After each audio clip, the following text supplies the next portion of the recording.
Theory of a Deadman, Theory, Toad. Whatever you want to refer to this band as, they have proven they can succeed wildly out of their music despite what many detractors say.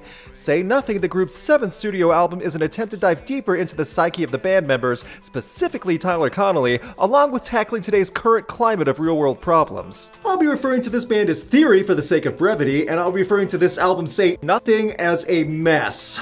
Ugh. I'm all for second chances and being open to bands trying something, but the big difference on Say Nothing from previous albums is that the direction and intent in the writing is twofold. First, it's about Connolly's catharsis of past events. Second, it's about tackling the current events of today in both the socio-political spectrum and in timely everyday life that everyone lives, from poverty and abuse to social media and just about everything in our everyday occurrences. From the press release of Say Nothing, Connolly describes the album as the following. "This is probably the scariest record we've ever made. We had this monster song and it came from a place of creative freedom, I guess. So going right back into the studio, it almost felt like the song was a bit of a fluke. It scared the heck out of me, to be honest, to see what we would come up with." After listening to this album in entirety several times, saying this album is scary is like saying the Hamburglar or Count Von Count are horror icons. No. Just no. The big song to come from Say Nothing is History of Violence. Being completely honest, this track sounds much stronger and is much more cohesively written than almost anything the band has done previously. It's about domestic abuse and goes into dark places. The vocal inflection sounds better and the music, including the guitar work, feels unique. It's honestly fine. That ends the listing of good songs on this album. Buckle up, because I'm just gonna blast right through the rest of them. When I talked about Connolly's catharsis, that's been a big part of Theory albums. Unfortunately, it's almost always childish and pointing the finger, blaming every person, normally a woman, that has ever not made him blissfully happy every second of the day. The opening song, Black Hole in Your Heart, illustrates that with calling someone an antichrist because he was treated poorly, all with terribly placed string sections and a truckload of mixing effects. Affluenza opens with a poorly digitized warble and then demonstrates Connolly's rhyming bars. It talks about how rich kids are spoiled but the best kids have loving dads, and how Connolly was always a good kid. The song speaks about how parents struggle for their children and spending money on things we don't need, and it's just the most awkward complaining about basic common problems. The guitar chords and pedals are terrible, and they clash with Connolly, who just sounds bored. Then the title track comes in, and it's a looped guitar riff that becomes obnoxious. This feels like a producer put more effort into the song than the actual band did, which is saying something, as the track is not worth hearing. The writing is more whining about past relationships and regrets, and about not being better to people he's cared about.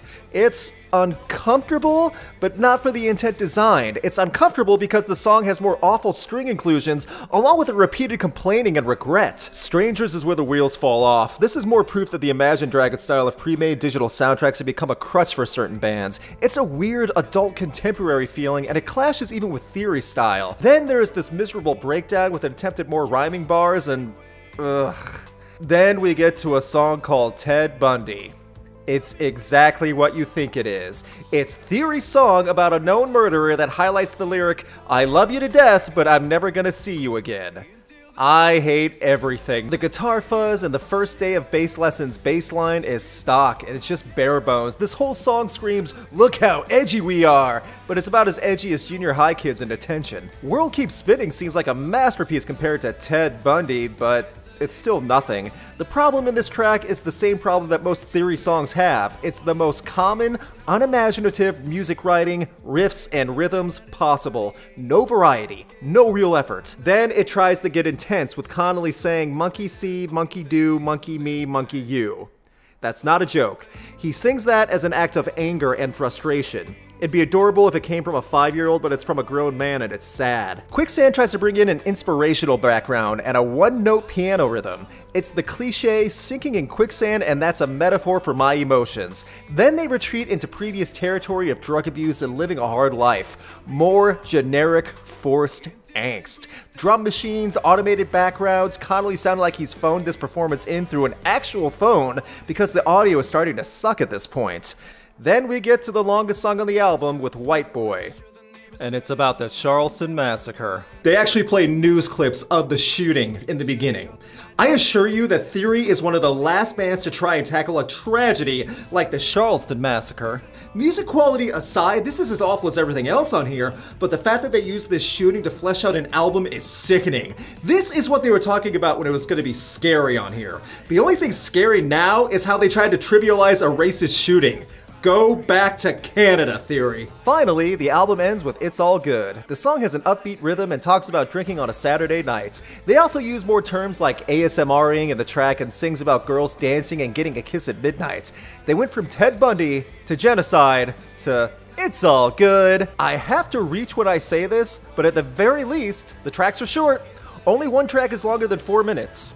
That's something. I'll say it again, Theory cannot write music. The rhythms, the flow, the instrument work is all the most basic strum-along one-line nonsense. Nothing to it at all. Connolly is a terrible lyric writer and is a borderline one-trick pony. He can only sing about how he hates women in past relationships or he hates himself. Unless it's about Ted Bundy or genocide. Trash, lyrics are laughable, music's bad, this is rock bottom, but some of the production in some of the tracks is okay and it comes in clear, so I don't know, at least you're hearing all this filth in clarity, and they got that one good song on here, so I'm reaching for Theory. Why am I doing that? Overall, Say Nothing is proof that Theory are not capable of moving on or evolving, and it's a band that should have grown at least a little by now in either composition writing or content. Good intentions through singing about difficult situations do not equate to good music. My biggest regret in this is that Theory did not take advice from the album title and said nothing. What did you think of Say Nothing? Leave a comment and vote in the YouTube card at the top right corner of the video. Big thanks to my patrons and a special thanks to Brandon Baird, I Love Metal, and Dominic Noble. You can help support Rock to get perks like voting on upcoming videos and seeing videos early through Patreon. Just $2 a month goes a long way for the channel. Find more info in the YouTube card and description below. Please subscribe to get notified on upcoming videos. You can check out my concert photography on Instagram, and you can keep up to date with Rocked on Facebook and Twitter.